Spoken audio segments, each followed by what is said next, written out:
এনডিএর মঙ্গল মিলন অনুষ্ঠানে ফের শতাব্দী রায় থেকে শুরু করে কাকলি ঘোষ দস্তিদাররা।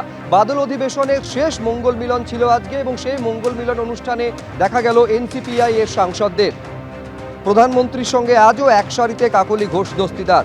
এনডিএর মঙ্গল মিলন বৈঠকে সাংসদদের হাতে ছিল জাতীয় পতাকা।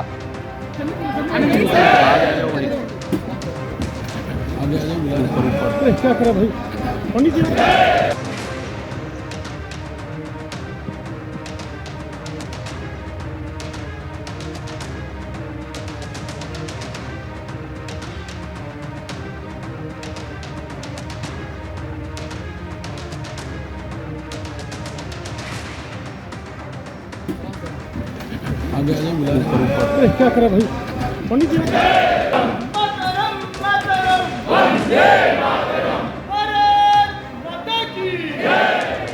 সুপ্রিম কোর্টে তহবিল মামলার শুনানি। অ্যাকাউন্ট খুলতে সওয়াল তৃণমূলের। দৈনন্দিন খরচ চালানো যাচ্ছে না, তৃণমূলের হয়ে সওয়াল কপিল সিব্বলের। 3টি অ্যাকাউন্টে 120 কোটি টাকা আছে, সেই অ্যাকাউন্টগুলি ফ্রিজ করা হয়নি।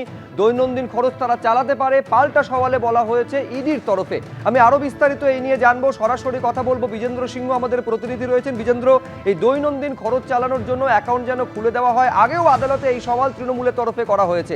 আজকের শুনানিতে কি হলো?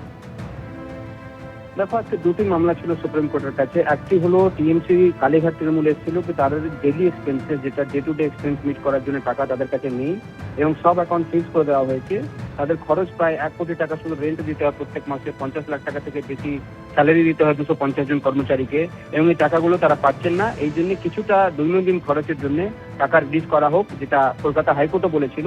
সেটাকে তারা চাইছিল যে সুপ্রিম কোর্ট রেস্টোর করুক, সব অ্যাকাউন্ট কেন ফ্রিজ করা হয়েছে। আজকে কোর্টের মধ্যে এনফোর্সমেন্ট ডাইরেক্টরেটের তরফ থেকে জানানো হয় কি 3টে অ্যাকাউন্ট ইন্ডিয়ান ব্যাংকে রয়েছে যেটা ফ্রিজ করা হয়নি, যেখানে 120 কোটি টাকা রয়েছে। সেই টাকা ব্যবহার করা যেতে পারে। সেই টাকাগুলো ফ্রিজ করা হয়েছে, সেটা হলো কেয়ারওয়েল যে কোম্পানি ছিল, যেখানে 164 কোটি টাকার মানি লন্ডারিং হয়েছে, অভিযোগ উঠেছে। সেই অ্যাকাউন্টগুলোকে ফ্রিজ করা হয়েছে, যেখানে 400 কোটি টাকাতে বেশি টাকা রয়েছে। সেটাকেই তারা এখনো ফ্রিজ করে রেখেছে এবং এই 120 কোটি টাকাকে তারা ব্যবহার করতে পারেন, এটা ভার্বালি আজকে এসবি রাজু সুপ্রিম কোর্টে বলেছেন। অন্য একটা মামলা ছিল কালীঘাট তৃণমূলের পাল্টা যারা ঋত তৃণমূল রয়েছেন, তারা মামলা করেছিলেন যে তারাই আসল টিএমসি। সেক্ষেত্রে শুধু কালীঘাট তৃণমূলকে টাকাগুলো কেন দিতে দেওয়া হচ্ছে, হাইকোর্ট যে অর্ডার দিয়েছিল সেটারও তারা বিরোধিতা করেন এবং তারা বলেন কি যেহেতু ইলেকশন কমিশনের কাছে এখন পেন্ডিং রয়েছে আসল তৃণমূলকে, সেক্ষেত্রে একটা ফ্যাকশনকে কেন টাকা দেওয়া হবে, এই অভিযোগ তারা সুপ্রিম কোর্টের কাছে করেন। তারা এটাও বলেন যে তাদের অভিযোগের পরেই অ্যাকাউন্টগুলো ফ্রিজ হয়েছিল। ইলেকশন হারার পর অ্যাকাউন্টে টিএমসির অ্যাকাউন্টে 360 কোটি টাকা আছে, তখনই তাদের সন্দেহ হয় কি একটা হেরে যাওয়ার পার্টির অ্যাকাউন্টে কেন এত টাকা আসছে, কোনো 2 নম্বরই টাকা রয়েছে কিনা, বেআইনিভাবে এই টাকাগুলো আসছে কিনা। তখন তারা কমপ্লেন করেছিলেন পুলিশের কাছে এবং পুলিশ 6টি অ্যাকাউন্ট ফ্রিজ করে দিয়েছিল, সেটা ফ্রিজ হয়েছিল। এবং সেক্ষেত্রে তাদের কথাও শোনা হোক এবং তাদেরকেও দৈনন্দিন খরচের জন্য টাকা দেওয়া হোক, এই অনুরোধ তাদের তরফ থেকে কোর্টে করা হয়।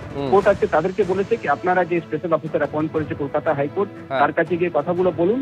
এই মুহূর্তে তারা এটাতে হস্তক্ষেপ করছেন না এবং 120 কোটি টাকা যেটা ইডি বলেছে কি অ্যাভেলেবেল রয়েছে কালীঘাট তৃণমূলের জন্য, সেটা তারা অক্সিজেনের জন্য ব্যবহার করতে পারে। ধন্যবাদ বিজেন্দ্র।